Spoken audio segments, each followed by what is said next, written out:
عزیزان مکرم، آئیے اب ہم ان 10 بنیادی نکات کا اجمالی طور پر جائزہ لیتے ہیں تاکہ ہم خطبہ میں موجود الفاظ کی جامعیت اور معنویت کو سمجھ سکیں۔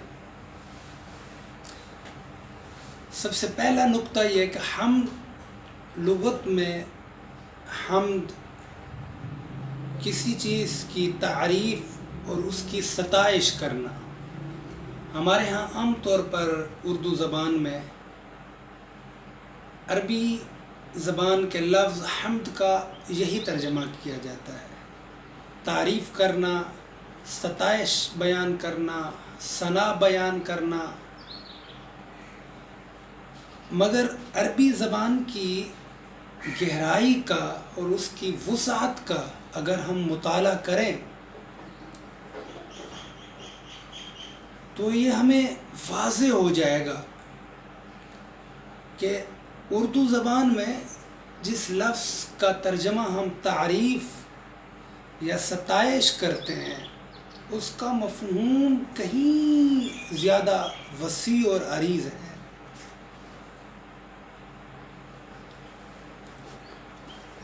مثلا عربی زبان کے حمد کا اطلاق کسی نہایت حسین، متناسب، متوازن، نادر، منفعت بخش شہکار کو دیکھ کر انسان کے دل میں جو جذبات تحسین بے ساختہ ابھرے، کسی نادر شہکار کو آپ نے دیکھا، کسی حسین، متناسب، متوازن ایک شہکار کو آپ نے ملاحظہ کیا، اور اس کو دیکھنے کے بعد جو دل میں جذبات تحسین ابھرے، جو واہ واہ ابھری، بے ساختہ دل نے جو پکار کر کہا، اسی کا نام حمد ہے، اس اظہار کا نام حمد ہے۔ یہ جذبات در حقیقت اس شہکار کے خالق کے متعلق ہوتے ہیں، لیکن ان کا اظہار بے ساختہ ہوتا ہے۔ ایک بلڈنگ دیکھی آپ نے، ایک شہکار دیکھا، پہاڑ آپ نے دیکھا، بالفرض پہاڑ کی جلالت اور اس کی وحشت کو آپ نے ملاحظہ کیا اور دیکھا، اتنا دیو ہیکل، اور بے ساختہ آپ کے زبان سے نکل پڑا، کیا شان ہے اس ذات کی جس نے اس کو بنایا۔ آپ نے آسمان کو دیکھا، بغیر ستونوں کے، بغیر کسی سہارے کے یہ کھڑا ہے، قائم ہے۔ اس کی ناداریت کو، اس کی نادریت کو دیکھ کر جو آپ کے دل میں جذبات تحسین پیدا ہوں، ان کے اظہار کا نام حمد ہے۔ بنیادی طور پر اس کو حمد کہتے ہیں۔ اب ہمارے جو کلام کی کتابوں میں یا منطق و فلسفہ کی کتابوں میں جو حمد کی تعریف بیان کی گئی ہے وہ یہ بیان کی گئی ہے: وَالثَّنَاءُ عَلَى جَمِيلِ الْاخْتِيَارِ بِنِعْمَةٍ أَوْ بِغَيْرِ نِعْمَةٍ۔ یہ امام جرجانی کی تعریفات ہے۔ اس میں جو انہوں نے تعریف بیان کی حمد کی، کہ حمد کی کیا تعریف ہے، کہ هو الثناء علی الجمیل من جہت التعظیم من نعمت وغیرها، یعنی جذبہ تعظیم کے انداز سے کسی کی اختیاری خوبی پر تعریف کرنا، چاہے وہاں نعمت ہو یا نہ ہو، اس کو حمد کہتے ہیں۔ اگر نعمت کے بدلے میں آپ حمد کر رہے ہیں، وہاں نعمت ہے اور آپ حمد کر رہے ہیں، تو اہل لغت اس کو، اہل علم علماء کی اصطلاح میں اس کو شکر کہتے ہیں۔ یعنی شکر کی تعریف اب یہ ہوگی: عبارت عن معروف یقابل النعمہ سواء کان باللسان او بالید او بالقلب، یعنی شکر کا تعلق نعمت کے ساتھ ہوتا ہے. آپ کو ایک نعمت میسر آتی ہے، اس نعمت کے مقابلے کے طور پر آپ اللہ کی شان ربوبیت کو، اس کی شان حمدیت کو، اس کی شان کبرائیت کو بیان کرتے ہیں. اب چاہے یہ آپ زبان سے بیان کریں، ہاتھ سے بیان کریں یا دل سے بیان کریں. بعضوں نے یہ بھی کہا وَالثَّنَاءُ عَلَى الْمُحْسِنِ بِذِكْرِ إِحْسَانِهِ فَالْعَبْدُ يَشْكُرُ اللَّهَ أَن يُثْنِيَ عَلَيْهِ بِذِكْرِ إِحْسَانِهِ الَّذِي هُوَ نِعْمَةٌ وَاللَّهُ يَشْكُرُ الْعَبْدَ أَن يُثْنِيَ عَلَيْهِ بِقَبُولِهِ إِحْسَانِ الَّذِي هُوَ طَاعَتُهُ. تو یہ شکر ہے، یعنی اللہ تبارک و تعالی کی حمد، اللہ تبارک و تعالی کی شان بیان کرنا کسی نعمت کے بدلے میں، اس کو شکر کہتے ہیں. اور ایک اور لفظ استعمال ہوتا ہے مدح، کہ مدح کی کیا تعریف ہے، مدح کس کو کہتے ہیں، مدح کی حقیقت کیا ہے. فرمایا وَالثَّنَاءُ بِاللِّسَانِ عَلَى جَمِيلِ الْاخْتِيَارِ قَصْدًا بِنِعْمَتٍ، یعنی کسی انسان کی، کسی کی تعریف بیان کرنا، کسی کی ثنا بیان کرنا زبان کے ساتھ اختیاری خوبی پر قصداً، یعنی انسان کی مدح ہو سکتی ہے، اس کی حمد نہیں ہو سکتی. اور انسان کا شکر بھی ہو سکتا ہے، ایک انسان دوسرے انسان کا شکریہ ادا کرتا ہے. اب اس اعتبار سے یہ بات سامنے آتی ہے کہ حمد کا تعلق صرف ذات باری تعالیٰ کے ساتھ مختص ہے، اور مدح بھی ذات باری تعالیٰ کی ممکن ہے. ذات باری تعالیٰ کی بھی مدح ہو سکتی ہے، انسان کی بھی مدح ہو سکتی ہے. اسی طرح شکر ذات باری تعالیٰ کا بھی شکر ہو سکتا ہے اور انسان کا بھی شکر ہو سکتا ہے. شکر کا تعلق زبان سے بھی ہے، قلب سے بھی ہے، ہاتھ سے بھی ہے، اعضاء سے بھی ہے. اب یہ بنیادی بات آپ نے سمجھ لی، حمد کا معنی، حمد کی تعریف. اب یہ سمجھیے گا کہ اللہ تبارک و تعالی کی حمد، اللہ تبارک و تعالی کی ذات حمد کی کیوں مستحق ہے. لیکن اس سے پہلے آپ یہ سمجھیے گا کہ استحقاق حمد کے لیے کیا کیا شرائط ہیں، کہ کوئی ذات جب وہ حمد کی مستحق ہوتی ہے، جب ہم کسی ذات کے بارے میں یہ کہتے ہیں کہ یہ ذات حمد کی مستحق ہے، تو اس کے لیے کیا شرطیں ہیں، کیا وہ شرائط ہیں جن کی روشنی میں کسی ذات کے بارے میں ہم یہ کہتے ہیں کہ یہ حمد کی مستحق ہے. عزیزان مکرم، جس ذات کے لیے ہم حمد کو ثابت کر رہے ہوں، اس کے لیے پہلی شرط یہ ہے کہ جس حسن اور رعنائی اور شاہکار کی ستائش کی جا رہی ہے، جس حسن و رعائی پر، جس شاہکار پر اس ذات کی تعریف کی جا رہی ہے، وہ شاہکار، وہ حسن، وہ رعائی، وہ رعنائی ایک خارجی حقیقت اور محسوس شے ہونی چاہیے. غیر محسوس اور مشاہدہ میں نہ آنے والی چیزوں کے متعلق ہمارے دل میں جذبات تحسین اور ستائش پیدا ہو ہی نہیں سکتے. انسان کے دل میں جذبہ تحسین اس وقت پیدا ہوتا ہے جب وہ کسی محسوس چیز کو پیکر خاکی میں دیکھے، اس کو کسی پیکر میں دیکھے، اس کو کسی محسوس حقیقت میں اس کا مشاہدہ کرے، تو اس کے دل میں پھر جذبات تحسین پیدا ہو سکتے ہیں. گویا ہم کسی مصور کی تعریف اگر کرنا چاہتے ہیں تو جو موجودہ تصاویر ہوں گی، ان تصاویر کو دیکھ کر ہم مصور کی شان، اس کی تعریف بیان کریں گے. کسی عمارت کی ہم تعریف بیان، کسی عمارت کو دیکھ کر اس عمارت کے بنانے والے کی تعریف بیان کی جا سکتی ہے۔ گویا اگر ہم اللہ تبارک و تعالیٰ کی حمد بیان کرنا چاہ رہے ہیں تو اس نے یہ جو کائنات ڈیزائن کی ہے، یہ جو اس نے کائنات بنائی ہے، یہ کائنات میں جو اس نے مختلف اشکال اور مختلف صورتیں بنائی ہیں، ان صورتوں کو دیکھ کر، اس کائنات کی معنویت کو دیکھ کر، اس کائنات کے حسن کو دیکھ کر، اس کائنات کی رعنائی کو دیکھ کر ہمارے دل میں جو جذبات تحسین پیدا ہوتے ہیں، ان کی اظہار کا نام حمد ہے۔ اس لیے قرآن کریم نے ان نمود و نمائش کا ذوق رکھنے والوں پر تنزیہ کیا جو بغیر تعمیری نفع بخش کام کر کے اپنی ستائش چاہتے ہیں۔ یعنی اللہ تبارک و تعالیٰ کی ستائش، اللہ ستائش کا کیوں مستحق ہے؟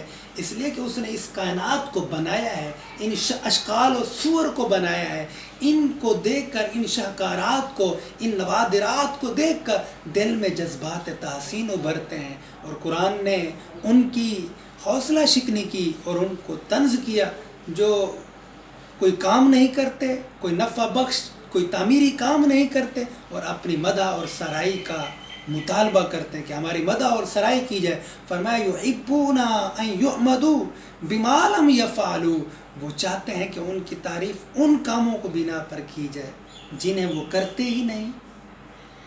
یعنی یہاں دیکھیں، گویا پہلی شرط یہ معلوم ہوگی کہ جس شہکار پر حمد کی جا رہی ہے وہ حقیقت محسوس ہونی چاہیے، وہ دکھنی چاہیے، مشاہدہ میں آنے والی ہونی چاہیے، اور وہ تعمیری اور نفع بخش ہونی چاہیے۔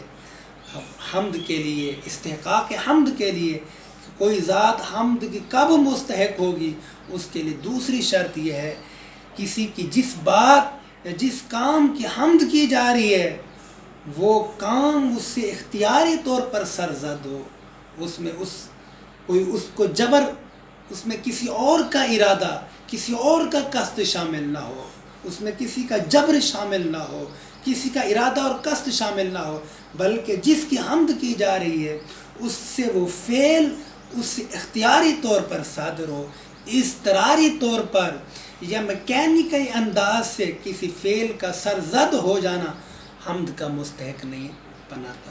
اگر میکینزم کے تحت کوئی فعل وجود میں آ گیا، کوئی اضطراری طور پر کوئی فعل وجود میں آ گیا، اور اب وہ کہے جناب میں اس فعل کی بنیاد پر جو مجھ سے اضطراری طور پر میکینزم کے طور پر صادر ہوا ہے، میں اس بنیاد پر حمد کا مستحق ہوں، ایسا نہیں ہو سکتا۔ حمد کی ذات، حمد کا مستحق حمد کی مستحق وہی ذات ہو سکتی ہے جس سے کوئی فعل، جس فعل کی بنیاد پر آپ حمد کر رہے ہیں وہ فعل اختیاری طور پر اس سے سب۔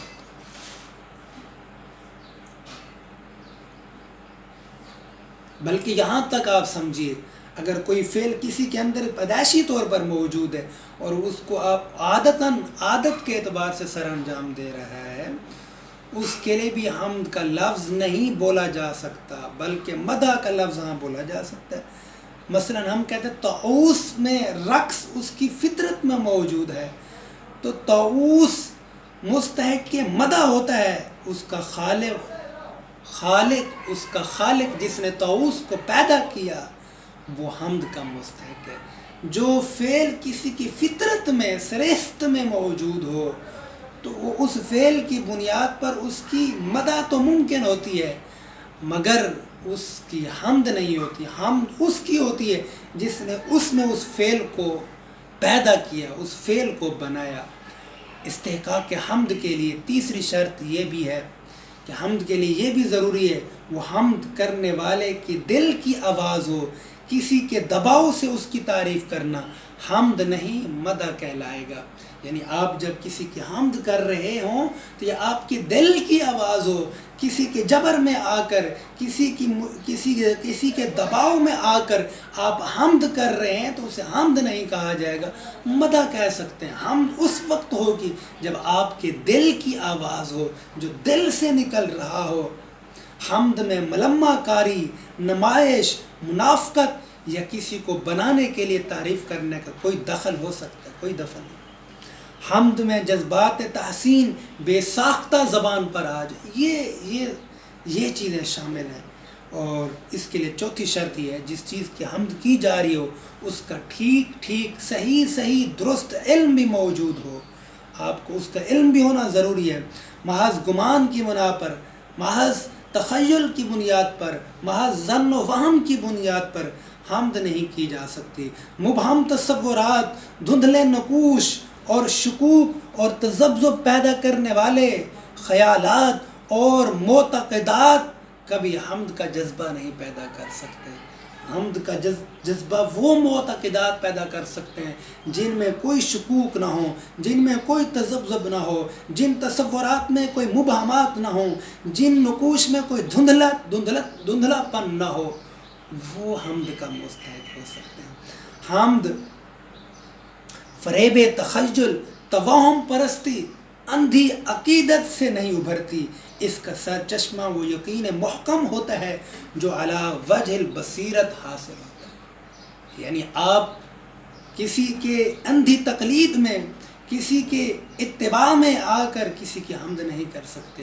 حمد کی ذات، جو ذات حمد کے مستحق ہو، وہ اس وقت حمد کے مستحق ہو سکتی ہے جب وہ آپ کے دل کی آواز ہو، آپ کی ذاتی آواز ہو، اس میں کسی کا کوئی عمل دخل نہ ہو۔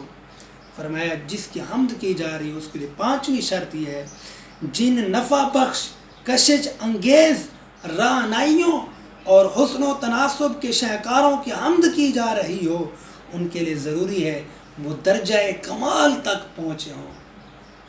یعنی جو علماء نے، مناطقہ نے جو درجہ کمال کی شرط لگائی کہ وہ اپنے اوصاف میں، جن اوصاف کی بنیاد پر اس کی حمد کی جا رہی ہے، مدح کی جا رہی ہے، ان اوصاف میں، ان شرائط میں، ان کمالات میں وہ درجہ کمال تک، درجہ عروج تک پہنچا ہو۔